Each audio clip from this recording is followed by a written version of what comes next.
Hello, akkam jirtu kabajamtoota hordoftoota YouTube chaanaalii Galma Dhugaa Shoo marti keessan bakkuma beektan nagaan koo kabajaaf jaalalaa isiniif haa ta'u jedha. Akkam jirtu nagaa keessan jireenyi badhaadha. Kan nan beekne kan maatii kiyyan ta'an maatii YouTube chaanaala kiyyaa kanan ta'an subscribe gochuun dagatinaa kan jedha. Viidiyoolee nan gadhiisu haa isinitti tolu baatu.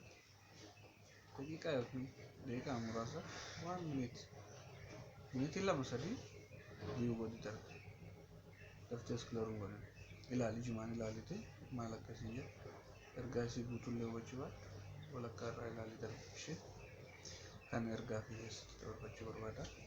Jaalala obbolummaa immoo kan naaf qabdu ilma Oromoo kan inni guddisna kan jettee yaaddu yoo jiraatte subscribe naa godhi. Fuulduraaf kaayyoon keenyaan guddaa ta'e waan kana jaalala hojjennee isin dhiyeessuu dandeenya. Amma yeroo mijataa waan hin qabaanne wantoota akkaataa isin barbaadan isin dhiyeessuu dadhabuu keenyaan dhiifama isin jedha. Ammoo maatii YouTube chaanaalii Galma Dhugaa Shoo kan ta'an subscribe akka gootan kabajaan isin gaafadha. Har'a immoo wanta ergaa gabaabduu tokko of keessaa qabdu qabadhee isin dhiyaadha. Innis maal inni oduu duriiti duriin beektanii oduu durii jadi kan maal taate gadi guuri jettu dhufee hin jiraanne gadi guuri jedhe. Bara tokko biyya tokko keessa shiftoota lamatu bosona keessa jiraachaa ture. Shiftoonni lamaan kun yeroo namoonni karaa magaalaatii galan magaalaa oolanii bakka gabaa isaaniitti waa bitatanii galan qabeenya mi'a horiis ta'ee waanuma isaan bitanii galan kana isaan maranii jiraataa turan. Isaan kun lamaan akkuma akkanaan jiraatanii gaaf tokko namichi tokko haati isaa magaalaa jiraatti inni baadiyyaadha. Carraa ta'e haati magaalaa jirtu sun hoolota baay'ee qabdi. Ilma isii tokkotu magaalaa dhufa. Ilma isii kan magaalaa dhufa kanaaf hoolaa tokko kennaa kennitiif. Hoolaan sunis akkas ture. Gaanfi isaa tokko jabaa.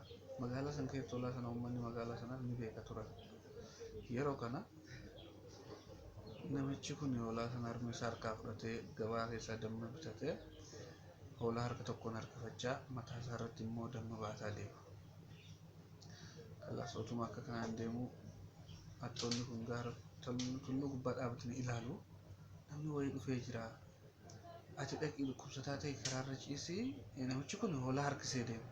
Harka tokkoon hoolaa harkisaa harka tokkoon ba'aa baatu waan lamaan kan akka wal faana harkaa fudhannuuf ati dhaqii akka nama qaroo hin qabnetti karaarra ciisii ani immoo bosona keessa taa'ee si ilaala. Yeroo ati hoolaa si harkisaa na harkisii deemu namichaan jedhi. Yeroo kana namichi gaafa si harkisaa deemu jaani agartuudha si harkisu ati immoo hoolaa harkisaa deemta hoolicha immoo gadhiista ani morma isaa irraa adda baaseen fudhadhee bosona lixaadhaan ni tokko. Ishee kun dhaqee akka nama qaroo hin qabnetti gaabii uffatee karaa dura ciisa.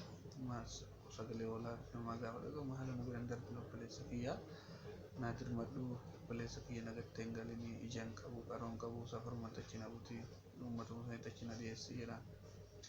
Yeroo kana ani harka tokkoon hoolaan oofaa harka tokkoon immoo kunoo damman baadhee jira akkamittiin si fuudhee galaa jedhaan. Akkas godhii kunis fala qaba. Ati anaan na harkisii deeme harka kiyya na qabi ani immoo hoolaa keensii qabee deema harka tokkoon immoo baakee baattee deemta akkasitti wal gargaaraa jedhaan. Isheedhee namichi gara laafessaa fuudhatee hoolaatti laatee deema.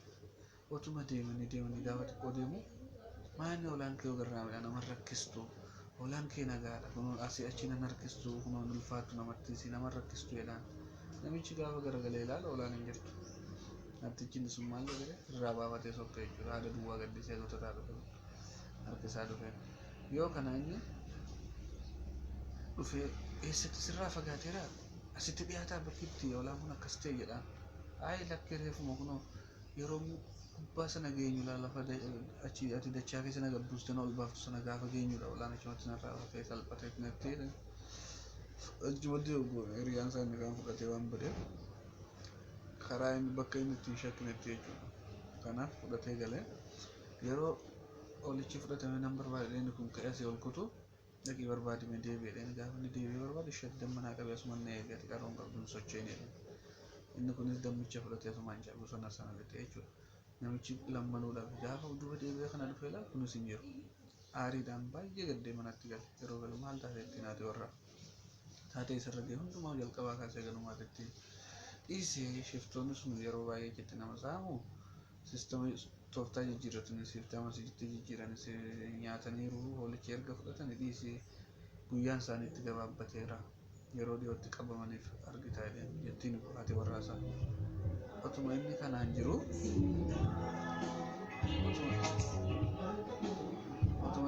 jiru maal goote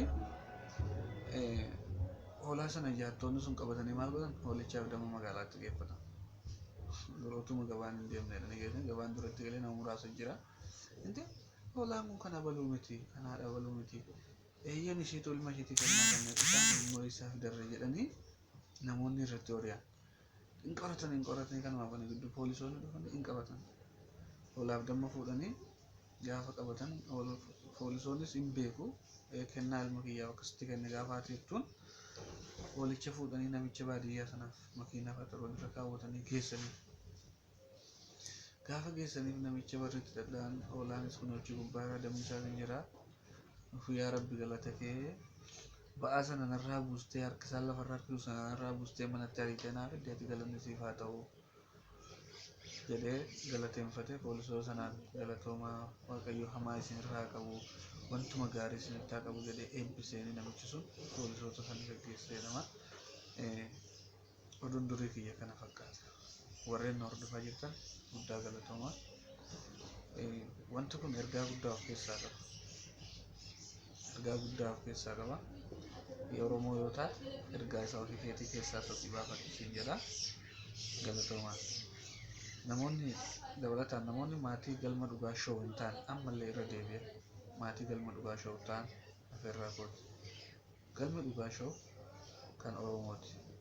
Anis ilma keessan Oromticha. Ilma Oromtichaati.